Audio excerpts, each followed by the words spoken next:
Et si le vrai pouvoir, ce n'était ni l'uniforme ni la voix qui crie mais le silence de quelqu'un qui refuse de plier?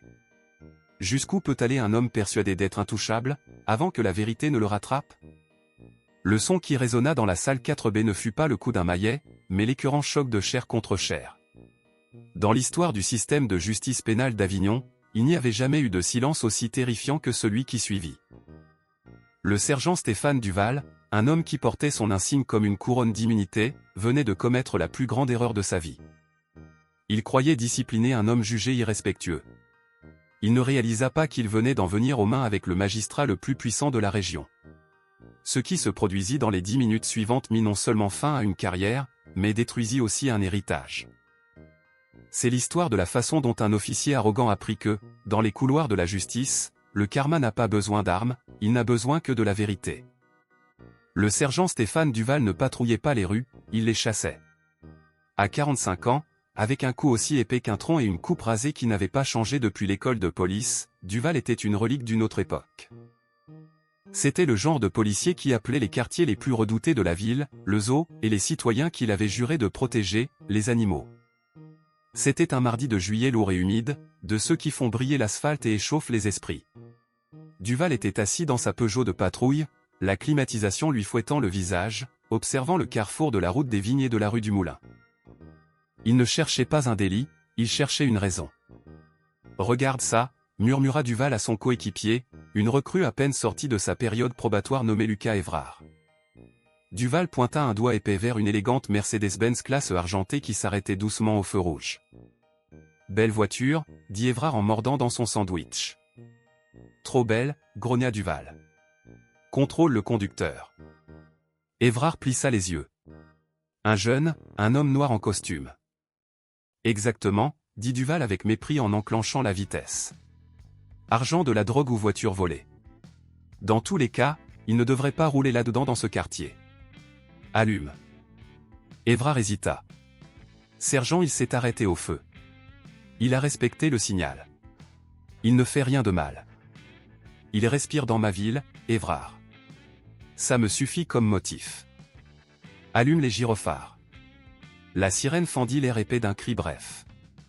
La Mercedes s'arrêta immédiatement, parfaitement parallèle au trottoir. Cela irrita Duval. Il préférait quand il prenait la fuite. Ça justifiait les marques qu'il prévoyait de laisser. Duval sortit du véhicule, la main lourdement posée sur son étui. Il ne marcha pas. Il avança en projetant une menace qui faisait d'ordinaire trembler des hommes adultes. Il s'approcha de la vitre côté conducteur. Le verre descendit doucement. À l'intérieur était assis Hugo Lemaire. Il avait 24 ans, des lunettes sur le nez et un costume bleu marine impeccable. Sur le siège passager se trouvait une pile de gros livres reliés en cuir. Hugo gardait les mains sur le volant, les doigts bien écartés. « Monsieur l'agent, » dit-il d'une voix calme mais tendue, « y a-t-il un problème ?» « Permis et carte grise » aboya Duval en ignorant la question. « Puis-je les prendre dans la boîte à gants » demanda Hugo poliment. « Attention au ton, gamin » lança Duval. « Tu crois que parce que tu portes un costume tu peux me parler de haut? Je demande seulement l'autorisation de bouger, monsieur l'agent, » répondit Hugo en fixant droit devant lui. Duval se pencha. Son haleine chaude, mêlée de café rassis et de tabac, envahit l'habitacle. « À qui est cette voiture? À ton père ou tu l'as prise au club de golf? » Elle est à moi, monsieur. Je suis étudiant en droit à l'université d'Aix-Marseille. Je vais à un entretien de stage. Duval éclata de rire, un aboiement rauque. Étudiant en droit, hein? Et moi je suis la reine d'Angleterre. Sors du véhicule. Monsieur l'agent, je n'ai commis aucune infraction. Je connais mes droits. Ce fut le déclencheur. Dès que Hugo mentionna ses droits, le visage de Duval vira au rouge. Il ouvrit la portière d'un coup sec. J'ai dit, sors, je perçois une odeur suspecte. Il n'y a rien de tel dans cette voiture, protesta Hugo lorsque Duval l'attrapa par le col de son costume coûteux et le projeta au sol. Ne résiste pas, cria Duval pour que la caméra du tableau de bord l'entende, alors que Hugo était totalement inerte, et il l'écrasa face contre le capot de la Mercedes. La chaleur du métal lui brûla la joue. S'il vous plaît, haleta Hugo. Vous me faites mal au bras. Je te le casserai si tu continues à te tordre, siffla Duval en serrant les menottes métalliques jusqu'à ce qu'elles s'enfoncent douloureusement. Il le fit pivoter et le poussa vers la voiture de patrouille. La recrue Évrard se tenait là, livide. « Sergent, je n'ai rien perçu. »« C'est parce que tu as le nez encore neuf, la recrue, » cracha Duval. « Fouille la voiture, mets-la en pièces, trouve quelque chose. Une trace, une graine, une arme, je m'en fiche, trouve. » Pendant 20 minutes, ils démontèrent la Mercedes. Ils ne trouvèrent rien d'autre que des manuels de droit constitutionnel, un sac de sport et une lettre de recommandation scellée. Duval resta sur le trottoir, en sueur et furieux. Il ne pouvait l'arrêter pour rien. Pas avec les caméras embarquées qui tournaient, même s'il savait comment gêner l'objectif. Il lui fallait une accusation. Il retourna vers Hugo, assis à l'arrière de la patrouille, des larmes de frustration dans les yeux. « Tu as eu de la chance aujourd'hui, gamin, » mentit Duval. « Mais je t'arrête pour trouble à l'ordre public et refus d'obtempérer. »« Vous inventez. »« Je n'ai rien fait, » cria Hugo. « Tu existes, » murmura Duval en s'approchant de la grille métallique. « Et dans mon tribunal, c'est un délit. » Duval ne le savait pas encore, mais il venait d'arrêter le neveu de l'homme qui déciderait de son destin. Et le tribunal en lequel il avait tant confiance était sur le point de devenir son tombeau. 3 semaines plus tard, le tribunal judiciaire d'Avignon bourdonnait de l'énergie chaotique d'un lundi matin. C'était une immense forteresse de pierre claire, un lieu où les rêves mouraient et où les supplications se négociaient comme des marchandises bon marché. Le sergent Stéphane Duval se tenait dans le couloir devant la salle 4B, ajustant sa cravate. Il détestait porter son uniforme de cérémonie. Il lui serrait le cou et le polyester le démangeait. Mais il adorait le pouvoir qu'il projetait. En avançant dans le couloir, les avocats de la défense s'écartaient. Même certains procureurs hochaient la tête avec déférence. C'était un officier décoré, un héros avec 3 médailles de bravoure, gagné pour avoir été le plus agressif dans l'affrontement. Prêt pour ça, Duval regarda son avocat, Laurent Garnier. Garnier était un homme onctueux, à la chevelure qui ne trompait personne et au costume coûtant plus qu'un salaire annuel de recrue. C'était l'avocat favori du syndicat, celui qui faisait disparaître les plaintes pour violences policières. « C'est une plaisanterie, Laurent, » ricana Duval. « Le gamin a déposé une plainte formelle. Usage excessif de la force. Arrestation abusive. Maintenant je dois témoigner à l'audience préliminaire pour maintenir les charges contre lui. Et ensuite la plainte civile disparaît. C'est une danse, je connais les pas. Reste calme, » avertit Garnier en regardant sa montre. Aujourd'hui, on a un nouveau juge, le juge Nicolas Morel, transféré d'une juridiction supérieure. On dit qu'il est sévère. Duval leva les yeux au ciel. Morel, ça sonne chic. Probablement un recrutement pour la vitrine. J'ai déjà remis des juges à leur place. Ils ne connaissent pas la rue. Ils lisent des livres dans leur tour d'ivoire pendant que moi je nettoie la saleté. Je l'aurai dans la main en 10 minutes. N'improvise pas, dit Garnier. Tiens-toi au rapport, odeur suspecte, sujet agressif, menace neutralisée. Simple. L'huissier ouvrit les lourdes portes de chêne. Toutes les parties dans l'affaire Région Sud contre Hugo Lemaire. Veuillez entrer. Duval entra en se pavanant. Il jeta un coup d'œil à la table de la défense. Hugo Lemaire était assis là, paraissant plus petit que dans la rue. Il portait le bras en écharpe. Duval lui avait sérieusement tordu l'épaule lors de l'interpellation. Bien, pensa Duval. Un rappel. L'avocate de Hugo était une défenseure publique à l'air épuisé nommée Sandrine Lefebvre, qui semblait ne pas avoir dormi depuis une semaine. Duval sourit avec suffisance. Ça allait être un carnage. Alors la porte latérale s'ouvrit. « Levez-vous tous » cria l'huissier, sa voix résonnant sous le plafond. Duval se leva lentement, prenant son temps dans un subtil manque de respect. Il regarda vers l'estrade, s'attendant à un bureaucrate timide. Le juge Nicolas Morel entra. La pression de l'air dans la salle sembla changer. Il était noir, à la peau d'un brun profond, le crâne rasé brillant sous les lumières. Il portait des lunettes à monture métallique et son visage était marqué par des lignes d'intelligence stoïque. Il se déplaçait avec une grâce prédatrice, silencieuse et terriblement sereine. Il ne regarda ni les avocats ni l'accusé. Il monta à l'estrade, s'assit et ordonna ses dossiers avec une précision géométrique. « Asseyez-vous, dit Morel. Sa voix était un baryton doux et grave, comme un violoncelle dans l'orage. Duval s'assit, les bras croisés. Il n'aimait pas l'allure de cet homme.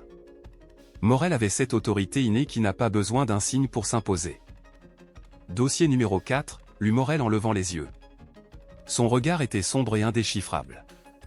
La région accuse de troubles à l'ordre public et de refus d'obtempérer. Conseil, présentez-vous. Le procureur, un jeune homme nommé Théo Darbon, se leva. Théo Darbon, pour le ministère public, monsieur le juge. Sandrine Lefebvre, pour la défense, monsieur le juge, répondit la défenseur publique d'une voix aiguë. Morel acquiesça.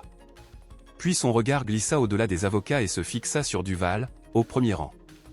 L'espace d'un instant, Duval sentit un frisson. Il eut l'impression que le juge regardait à travers ses vêtements, à travers sa peau, lisant les secrets gravés dans son âme.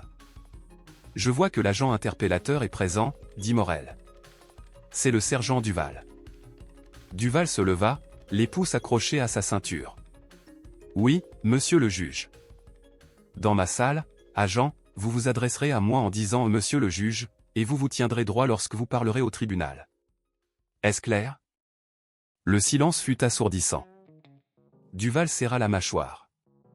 La pression lui monta dans la nuque. Pour qui se prenait-il?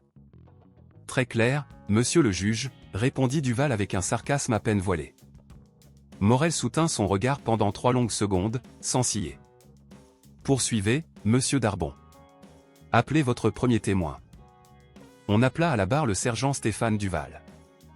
La température dans la salle sembla chuter d'un coup. J'ai quelques questions pour vous. En tant qu'expert des faits, je dois éclaircir certaines incohérences. Stéphane Duval se rassit. Agacé. Des incohérences. Il avait été assez clair.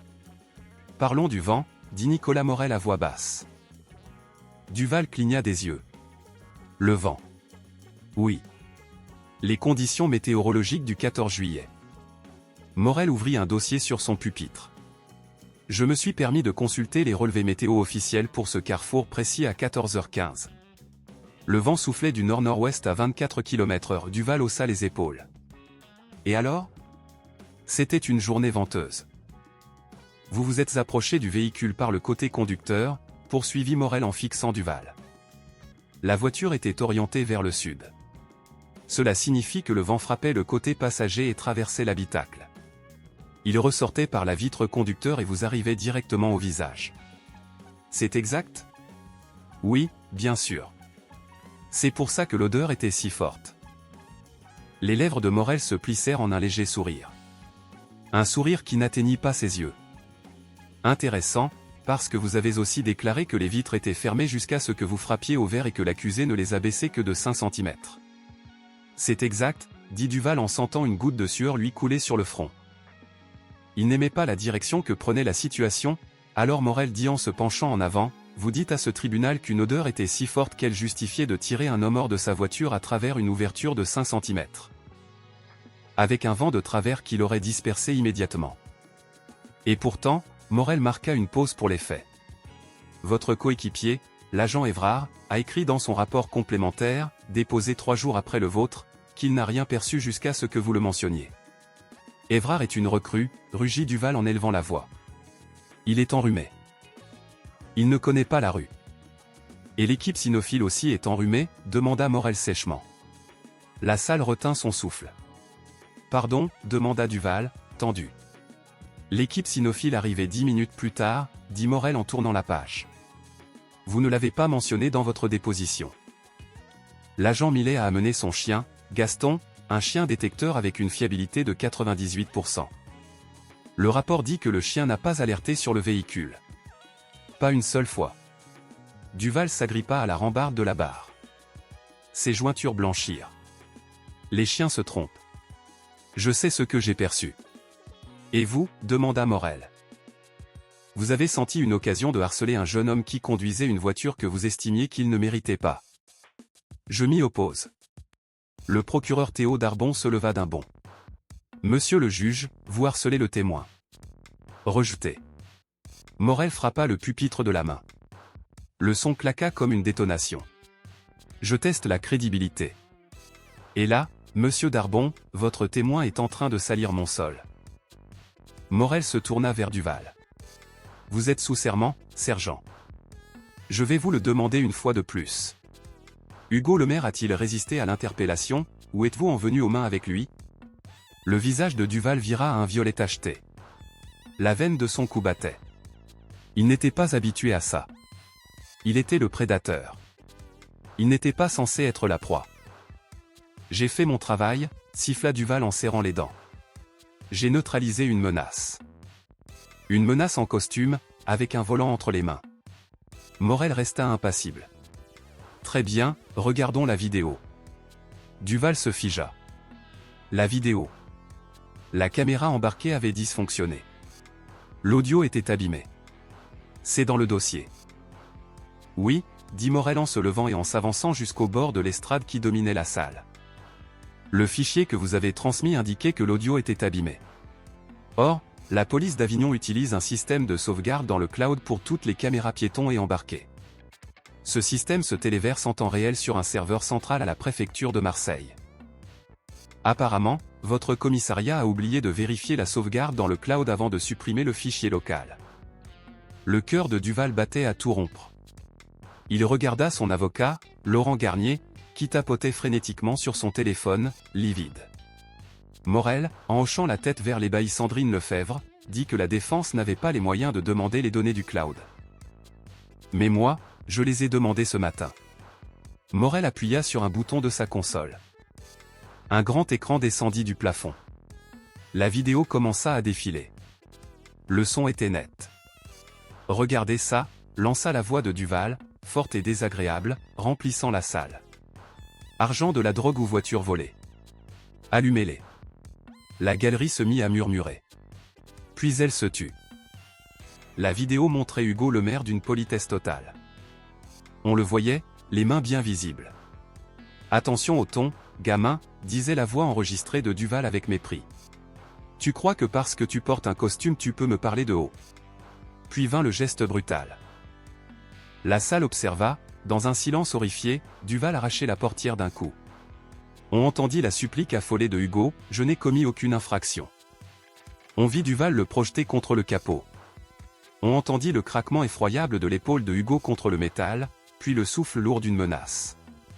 Dans la vidéo, après qu'on eut menotté Hugo et qu'on l'eut poussé à l'arrière, Duval se tenait près du capot de la patrouille avec Lucas Évrard. « Sergent, je n'ai rien perçu, disait Évrard sur l'enregistrement. « Tais-toi, Évrard, grognait la voix de Duval. Si besoin, on mettra un peu de smoothie dans les tapis. Trouve juste une raison. » L'enregistrement bascula au noir. Le silence dans la salle 4B était absolu. Il était dense, suffocant. Tous les regards dans la salle étaient fixés sur le sergent Stéphane Duval. Le juge Nicolas Morel le regarda avec un profond dégoût. Complot pour fabriquer des preuves. Parjure, voie de fait aggravé, manquement grave. Morel se rassit lentement. Sergent Duval, je classe toutes les charges contre monsieur le maire sans préjudice. De plus, je vous déclare coupable d'outrage direct au tribunal pour avoir menti sous serment en ma présence. Monsieur l'huissier, mettez cet homme en état d'interpellation. L'esprit de Duval se brisa. L'humiliation était trop forte. Les murs se refermaient sur lui. Il vit les sourires narquois des gens dans la galerie, des gens qui l'avaient terrorisé pendant des années. Il vit Hugo Lemaire le regarder, non pas avec peur, mais avec pitié. De la pitié. Non. Duval rugit, se leva et renversa sa chaise. C'est un piège. Vous ne pouvez pas me faire ça. Assieds-toi ou je te fais maîtriser, ordonna Morel d'une voix qui portait un ordre absolu. Je suis un officier décoré, hurla Duval, le visage déformé par une haine pure. Il sortit de la barre. Tu crois pouvoir me juger, toi? Tu n'es qu'un de plus. L'huissier, un homme âgé nommé Jean-Pierre Martin, tenta de l'intercepter, mais Duval le repoussa avec facilité. Duval ne réfléchissait plus. Ce n'était plus que l'adrénaline et la rage. Il vit l'homme sur le siège élevé, l'homme qui l'avait dépouillé de son pouvoir, et il voulut lui faire du mal. Duval se précipita vers l'estrade. « Sergent, arrêtez !» cria Darbon. Duval ne s'arrêta pas. Il atteignit la plateforme surélevée. Le juge Morel se leva sans reculer d'un centimètre, le visage serein. « Ne me dis pas quoi faire, gamin », beugla Duval, retrouvant son insulte de rue. Il arma son bras en arrière et frappa. Le son fut plus fort que le maillet. Crac. La main ouverte de Duval s'abattit sur le côté du visage du juge Morel. La force du coup lui arracha ses lunettes. Elles glissèrent sur le banc de bois. La salle explosa. Cris. Hurlements. Duval resta là, la poitrine haletante et la main douloureuse. Pendant une fraction de seconde, il sentit une montée de triomphe. Il avait remis l'homme à sa place. Il avait réaffirmé sa domination. Mais alors le juge Morel tourna lentement la tête vers le centre. Il ne tomba pas, ne chancela pas, ne montra aucune trace. Morel regarda Duval. Son expression n'avait pas changé, mais ses yeux brûlaient d'un feu froid et terrifiant. C'était le regard d'un dieu observant un insecte. Le triomphe de Duval s'évanouit sur le champ. À la place, un puits glacé et profond de terreur s'ouvrit dans son ventre. L'adrénaline retomba et la réalité de ce qu'il venait de faire l'abattit comme un bâtiment qui s'effondre. Il venait d'en venir aux mains avec un juge d'une juridiction supérieure, en audience publique, sous les caméras.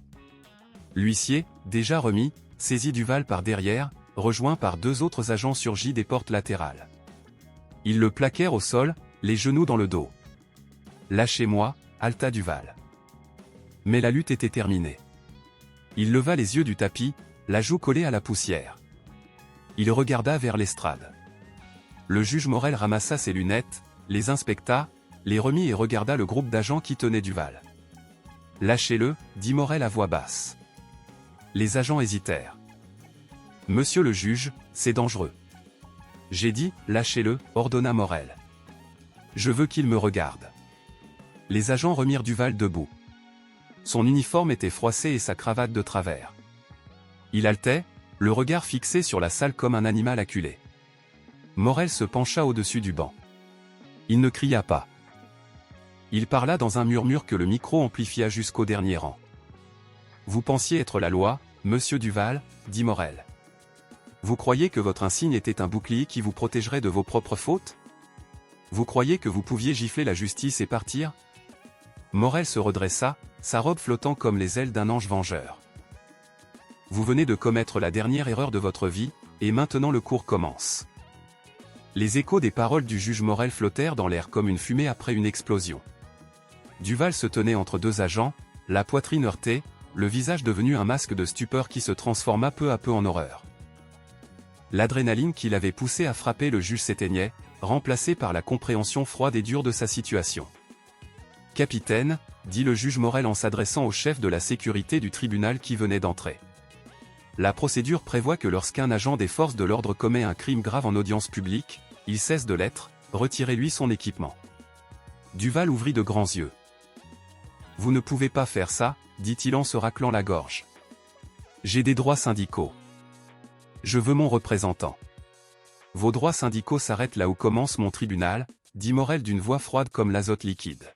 « Vous venez de commettre des voies de fait aggravées contre un officier judiciaire. C'est un crime grave. Vous êtes un danger pour ce tribunal et pour le public. Retirez-lui son équipement, maintenant. » L'humiliation fut viscérale.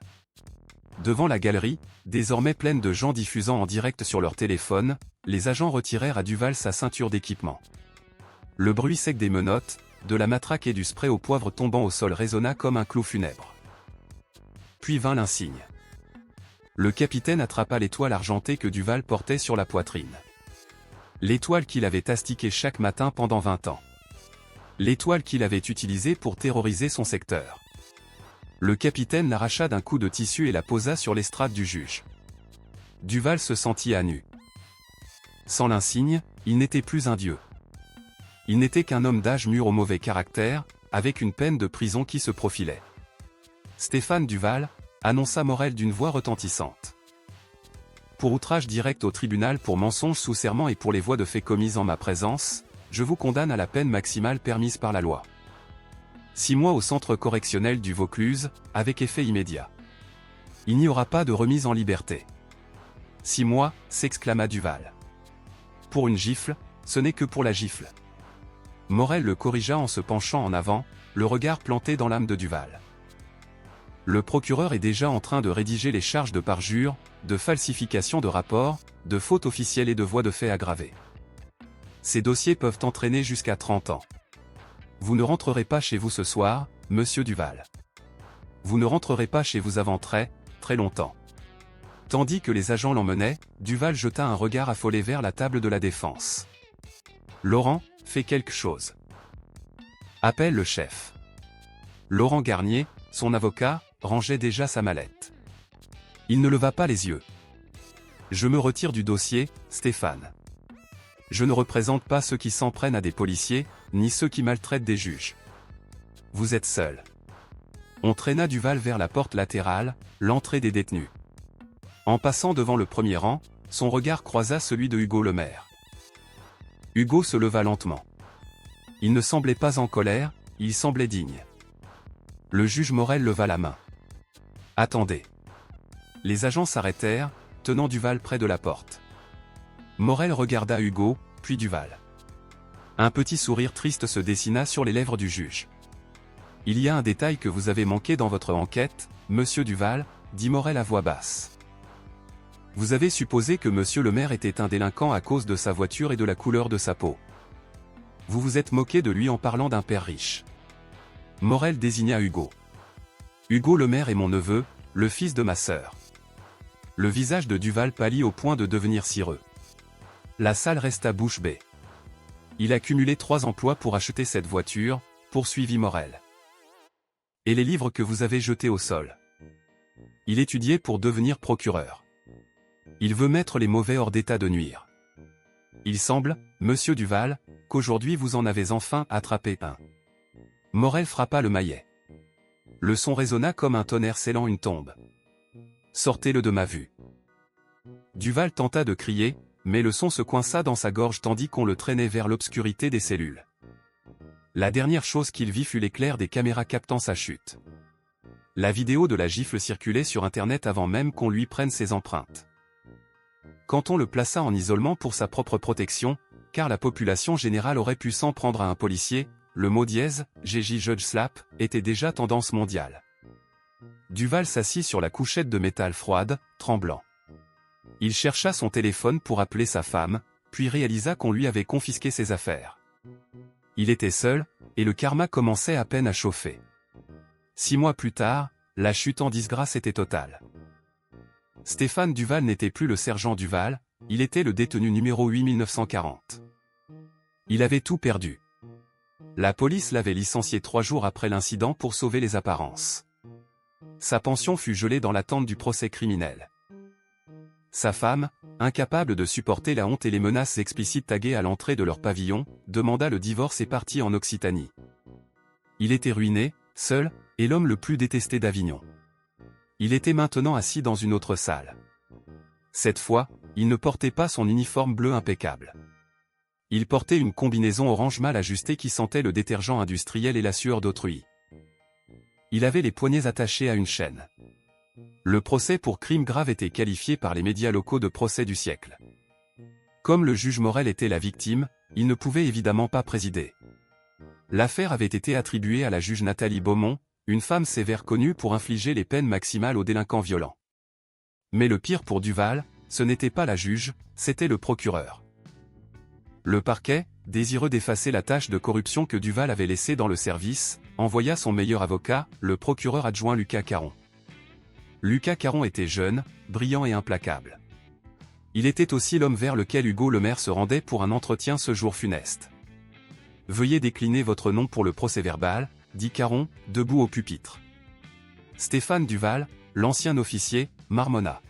« Plus fort, monsieur Duval », ordonna Caron. Il avait parlé bien assez fort lorsqu'il avait lancé des propos racistes à un étudiant de 24 ans. Le jury doit vous entendre. Duval foudroya le jury du regard. C'était un mélange de citoyens, d'enseignants, d'infirmières et de mécaniciens. Aucun ne semblait compatissant. La vidéo de la gifle avait été diffusée lors des déclarations liminaires. Rien ne pouvait donner un sens acceptable au fait de gifler un juge. La défense de Duval fut une tentative désespérée. Son défenseur commis d'office, un tout jeune homme prénommé Timmy, qui ne voulait visiblement pas de ce dossier, plaida une perte de contrôle passagère due à un stress post-traumatique après 20 ans de service. Cela ne prenait pas. Monsieur Duval, reprit Caron en arpentant la salle comme un tigre, votre défense prétend que vous avez craqué sous la pression, que c'était un incident isolé, celui d'un héros qui s'effondre. C'est exact. Oui, répondit Duval, défiant. J'ai vu des choses dans la rue que vous n'imaginez même pas, ça s'accumule, répéta Caron. Intéressant. Caron se tourna vers la galerie. Le ministère public souhaite présenter des témoins de réfutation afin d'établir un schéma de conduite, conformément à la règle 404B. La juge Beaumont acquiesça d'un signe net. Les portes s'ouvrirent. Le cœur de Duval se figea. Ce n'était pas une seule personne qui entrait. C'était une file. D'abord entra un vieil homme d'origine étrangère, avançant avec une canne. Duval s'en souvenait. Il lui avait brisé sa canne parce qu'il avait traversé un passage piéton trop lentement, 4 ans plus tôt. Puis entra une femme qui pleurait en silence. Duval avait fait arrêter son fils pour avoir traîné devant l'entrée de sa propre maison. Puis arriva la recrue Lucas Évrard. Duval eut le souffle coupé. Évrard portait un costume. Il paraissait plus âgé, plus dur. Il monta à la barre. « Monsieur Évrard, demanda Caron, vous étiez le coéquipier de Monsieur Duval ce jour-là. Aviez-vous l'impression que Monsieur Duval avait perdu la tête? Avait-il l'air en pleine crise nerveuse ?» Évrard regarda Duval droit dans les yeux. Il n'y avait plus aucune loyauté dans son regard. « Non, monsieur. » Il avait l'air content. Il m'a dit ce matin-là qu'il était en forme.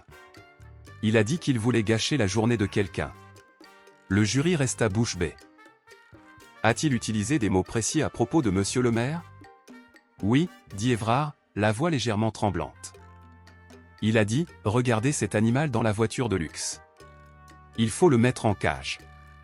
Et l'odeur suspecte. Il n'y avait aucune odeur. Évrard l'avoua, des larmes aux yeux. Duval m'a dit de mentir. Il a dit que si je ne le couvrais pas, il s'assurerait que je ne passe jamais ma période probatoire. Il a dit, nous sommes les dieux de cette ville, Évrard. Nous écrivons la réalité. Duval frappa du poing sur la table. Traître, rat. Ordre, cria la juge Beaumont. Tu mens, hurla Duval, son visage reprenant cette teinte violacée si familière. Je t'ai forcé. Tu n'étais rien. L'accusé gardera le silence, avertit Beaumont. Caron sourit. Il avait ce qu'il voulait. Il venait de montrer au jury que ce craquage n'avait rien d'une crise nerveuse. C'était Duval, tout simplement. C'était sa nature. C'était un abusif qui avait fini par s'en prendre à quelqu'un qui pouvait lui renvoyer la réponse. Le procès dura 3 semaines. Chaque jour apportait une nouvelle humiliation pour Duval. La vidéo issue du cloud fut rejouée image par image. Des experts analysèrent son langage corporel. Des psychologues témoignèrent qu'il ne souffrait pas de stress post-traumatique, mais d'un trouble narcissique de la personnalité avec des tendances sadiques. Finalement, vint l'heure des plaidoiries finales. Caron s'avança face au jury. Il ne cria pas. Il parla avec une intensité calme et tranchante. Stéphane Duval veut vous faire croire qu'il est une victime, dit Caron en désignant l'homme en combinaison orange. Il veut vous faire croire que l'insigne sur sa poitrine était une autorisation de faire du mal aux gens. Il veut que vous croyiez qu'avec une arme, il était au-dessus de la loi. Caron fit une pause et s'approcha de Hugo Lemaire, assis au premier rang près de son oncle, le juge Nicolas Morel, présent en tant que victime, pas en tant que juge. Mais la loi n'est pas un insigne. Caron dit que la loi est une promesse que, peu importe qui vous êtes, que vous conduisiez une Mercedes ou un bus, que vous portiez une robe ou un sweat à capuche, vous avez une dignité. Stéphane Duval a brisé cette promesse, il a giflé la justice elle-même, et aujourd'hui la justice répond. Le jury délibéra moins d'1 heure. Quand il revint, la présidente du jury, une femme d'âge mûr aux lunettes sévères, ne regarda même pas Duval. Nous avons un verdict, dit-elle. Duval retint son souffle. Il priait pour un jury partagé. Il priait pour un miracle. Dans l'affaire du ministère public contre Stéphane Duval, pour voie de fait aggravé contre un officier judiciaire, nous déclarons l'accusé coupable de parjure, coupable de faute officielle, coupable de privation illégale de liberté, coupable. Le mot coupable résonna 24 fois. Chaque chef, chaque mensonge, chaque faute. La juge Beaumont regarda Duval. Stéphane Duval, levez-vous, s'il vous plaît. Il se leva, les jambes si tremblantes que les chaînes cliquetèrent. Vous avez déshonoré votre uniforme, dit Beaumont. Vous avez déshonoré cette ville, mais surtout vous vous êtes déshonoré vous-même. Je révoque votre remise en liberté de façon permanente. Le prononcé de la peine est fixé à mardi, et monsieur Duval leva les yeux, des larmes dans les yeux. Prenez une brosse à dents, dit-elle froidement. Vous partez à Condé-sur-Sarthe. Condé-sur-Sarthe, haute sécurité, l'endroit où l'on enfermait ceux qui avaient commis les pires crimes et les chefs de réseau. L'endroit où la moitié des détenus étaient des hommes que Duval avait contribué à y envoyer. Duval s'effondra sur sa chaise, enfouissant son visage dans ses mains, mais il n'y avait aucune compassion dans la salle, seulement le regard froid et dur de ceux qui l'avaient blessé. Tandis qu'on l'emmenait une dernière fois, il se retourna, vit Hugo Lemaire serrer la main du procureur, vit le juge Morel prendre son neveu dans ses bras. Ils souriaient, ils étaient libres. Duval comprit alors que sa vie n'avait pas seulement pris fin, elle avait été effacée. Il entrait dans un enfer qu'il avait lui-même créé, et la porte se referma derrière lui. Le jour du prononcé de la peine ne commença pas avec le soleil, il commença avec une pluie torrentielle qui s'abattit sur Avignon, transformant les rues en rivières grises et glissantes. Comme si le ciel lui-même voulait emporter la saleté des derniers mois, à l'intérieur du tribunal pénal, à l'angle de l'avenue de la République et du boulevard Saint-Roch, l'atmosphère était électrique, étouffante et tendue. Ce n'était pas seulement une audience de peine, c'était un règlement de compte. La salle était bondée. Tous les sièges de la galerie étaient occupés. Des militants des droits civiques, de hauts responsables de la police cherchant désespérément à se dissocier du scandale, des étudiants en droit et une presse vorace. Au premier rang, assis avec la posture d'un roi, se trouvait le juge Nicolas Morel. À côté de lui était assis son neveu Hugo Lemaire, plus calme et plus posé que n'importe quel homme après ce qu'il avait enduré. Alors la porte latérale s'ouvrit. Le silence qui s'abattit sur la salle fut immédiat et dense. Stéphane Duval entra en traînant les pieds. La transformation était saisissante. L'homme qui autrefois se pavanait dans ses couloirs comme un chef, la poitrine gonflée par l'arrogance d'un pouvoir intouchable, avait disparu. À sa place, il ne restait qu'une coquille. Duval avait perdu 14 kilos dans la maison d'arrêt.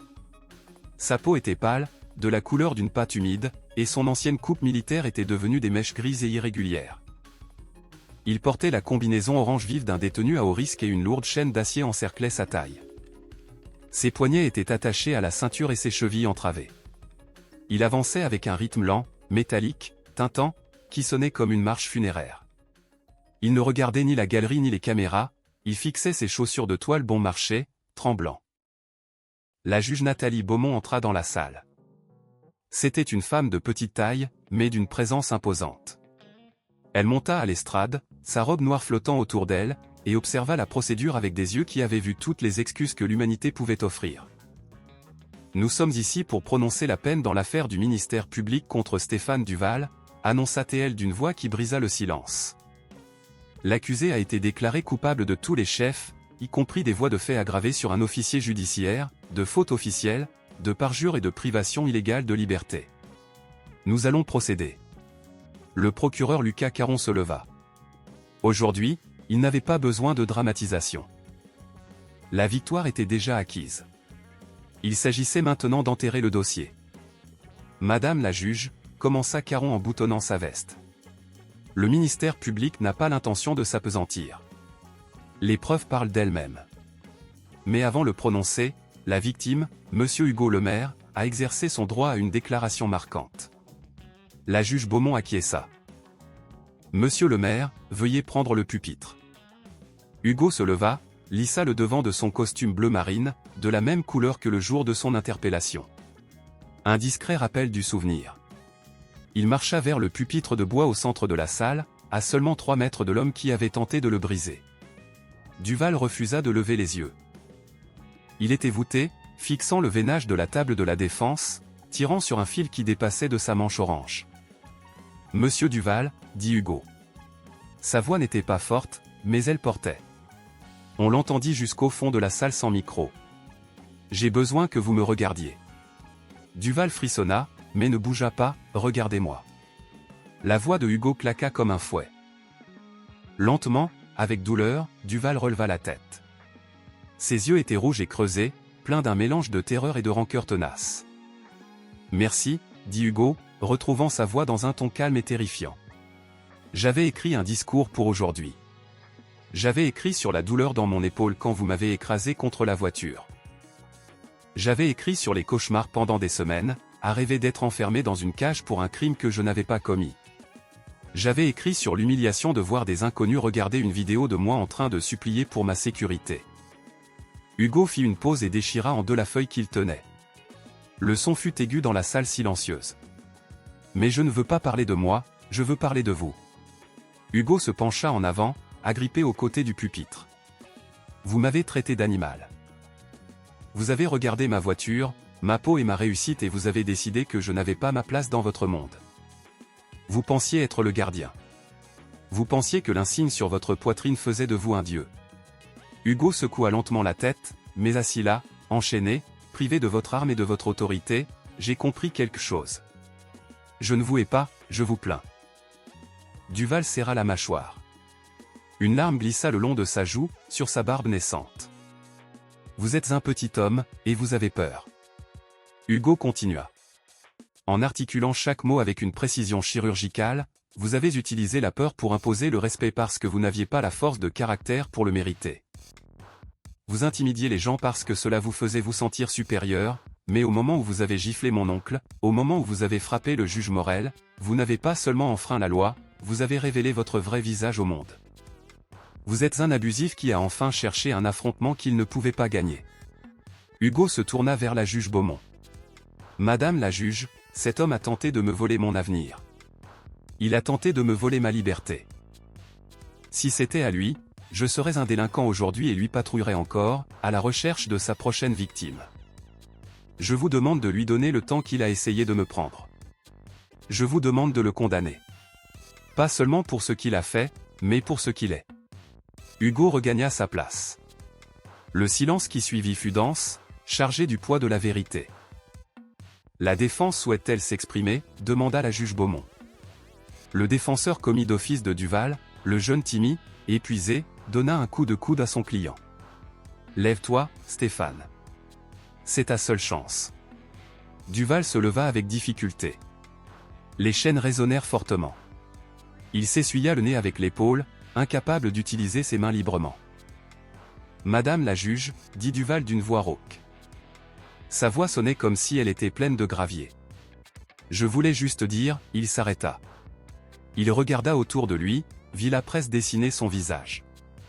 Il vit son ancien coéquipier, Lucas Évrard, assis au dernier rang, les bras croisés, secouant la tête. Il vit les visages de ceux qui l'avaient tourmenté pendant 20 ans. « J'ai donné ma vie pour cette ville », s'écria Duval, la voix montée, désespérée et paniquée. « Pendant 20 ans, j'étais dehors, dans le froid, dans le noir, à lutter contre les mauvais. Ça ne compte pas. J'ai fait une erreur, une seule erreur. J'ai craqué sous la pression. Vous ne savez pas ce que c'est, dehors. » Il sanglotait, bruyamment et péniblement. « S'il vous plaît, madame la juge, j'ai des enfants. Ma femme m'a quitté. Je n'ai rien. Ne m'enfermez pas, un sursis. S'il vous plaît, donnez-moi juste un sursis. Je partirai. Je m'installerai dans une ferme. Vous ne me reverrez plus. Ne me mettez pas en cage avec eux. Ils vont me faire disparaître. » C'était la supplique d'un lâche. Même dans ses excuses, il accusait le travail, il accusait le stress, il se faisait passer pour la victime. La juge Beaumont l'observa avec une expression indéchiffrable jusqu'à ce qu'il n'ait plus de souffle. « Avez-vous terminé ?» demanda-t-elle à voix basse, « Monsieur Duval. » Duval acquiesça en reniflant bruyamment, l'espoir dans les yeux, comme si ses larmes avaient peut-être servi à quelque chose. « Monsieur Duval, » commença Beaumont en ouvrant un épais dossier sur son pupitre. « Vous parlez de vos 20 ans de service comme d'un crédit dans un livre de comptes qui compenserait vos actes. Vous vous trompez. » Elle se pencha en avant, la voix durcie. « Un insigne n'est pas un bouclier pour la conscience, c'est une charge de confiance. Quand un délinquant commet un acte, il enfreint une loi. Mais quand un agent des forces de l'ordre commet un acte, il brise les fondations mêmes de la société. Vous n'avez pas seulement en venu aux mains avec un citoyen et un juge, vous avez attaqué l'idée même de justice. Elle prit une feuille. Vous demandez la clémence parce que vous avez des enfants. Avez-vous pensé à la mère de monsieur le maire quand vous avez tenté de le faire passer pour coupable d'un dossier de stupéfiants? Vous demandez la clémence parce que vous redoutez la prison. Avez-vous ressenti la moindre compassion en serrant des menottes sur des hommes innocents jusqu'à les blesser profondément? Duval baissa la tête, les épaules affaissées. Il savait que tout était fini. Ce tribunal estime que vous ne montrez aucun remords. Beaumont déclara, « Vos larmes sont pour vous, pas pour vos victimes. Vous êtes un danger pour cette communauté, et le devoir de ce tribunal est de retirer ce danger. » Elle mit ses lunettes de lecture. Le frottement des stylos des journalistes s'arrêta. La salle compta les respirations. Stéphane Duval, pourvoi de fait aggravé sur un haut officier judiciaire, un crime grave, je vous condamne à 15 ans au sein de l'administration pénitentiaire de la région Sud. Duval halta, les genoux pliés, s'agrippant à la table pour rester debout, sur les chefs de parjure et d'entrave à la justice, poursuivit-elle implacablement, je vous condamne à 7 ans consécutifs. Consécutifs, murmura Duval, horrifié. Cela signifiait l'un après l'autre, sur les chefs de faute officielle et de privation illégale de liberté, Beaumont conclut en frappant le maillet d'un coup qui claqua comme une détonation. Je vous condamne à 8 ans, eux aussi consécutifs. Les chiffres nous frappèrent tous dans la salle au même instant. C'était une peine totale de 30 ans. La juge Beaumont annonça, au titre des règles d'exécution des peines, que vous devrez purger 85% de cette condamnation avant d'être éligible à une libération conditionnelle. Vous serez un vieil homme quand vous reverrez le ciel en homme libre. Monsieur Duval est placé sous la garde immédiate, et transféré au centre pénitentiaire de Condé-sur-Sarthe. 30 ans, cria Duval. La réalité le brisa. Ma vie est finie. Vous ne pouvez pas faire ça. Je suis policier. Je suis policier. Vous êtes un condamné, le corrigea Beaumont sèchement. Sortez-le d'ici. 2 agents robustes entrèrent. Ils ne le traitèrent pas avec la fraternité des anciens. Ils le saisirent par les coudes avec un détachement professionnel. Duval tenta de résister en retrouvant ses vieux réflexes, mais les chaînes le retinrent. Non, non, Laurent, Évrard, aidez-moi, gémit Duval en luttant vainement tandis qu'on le traînait vers la porte latérale. Il se retourna une dernière fois. Il vit Hugo le maire debout, la main posée sur l'épaule de son oncle. Le juge Morel regarda Duval, retira ses lunettes et hocha lentement la tête. Ce n'était pas un geste de triomphe, c'était un geste de fermeté. L'équilibre avait été rétabli. Quand la lourde porte d'acier des cellules se referma brutalement, étouffant les cris de Duval, un profond silence s'empara de la salle. La juge Beaumont rassembla ses documents, et l'audience fut levée. Hugo sortit de la salle et entra dans le hall. La pluie s'était arrêtée. À travers les immenses baies vitrées, les nuages s'ouvraient et un rayon de soleil, clair et net, se glissa, illuminant le pavé mouillé. Il sortit et inspira profondément l'air frais. Les médias attendaient, caméras allumées et micros tendus. « Monsieur le maire, comment vous sentez-vous » cria un reporter. « Avez-vous le sentiment que justice a été rendue » Hugo l'interrompit, regarda les caméras puis les grilles de la camionnette de transfert déjà stationnée au bord du trottoir, prête à emporter Stéphane Duval vers l'enfer qu'il s'était créé. Hugo sourit. Pas un sourire de vengeance, mais un sourire de paix. Le système n'est pas parfait, dit Hugo aux caméras. Mais aujourd'hui il a fonctionné. Le cauchemar est terminé. Il est temps de se remettre au travail. Il se retourna et descendit les marches. Ses pas résonnaient sur le béton, s'éloignant de l'ombre de la prison et entrant dans la lumière de son avenir. Quel voyage! Des rues d'Avignon jusqu'à la plus haute juridiction de la ville. C'était l'histoire de la façon dont une faute arrogante a coûté la vie d'un homme. À votre avis, quand l'autorité franchit la ligne, qu'est-ce qui répare vraiment le tort, la peine, l'humiliation publique, ou la capacité de la justice à rester digne? Vous, qu'auriez-vous voulu voir comme vraie réparation?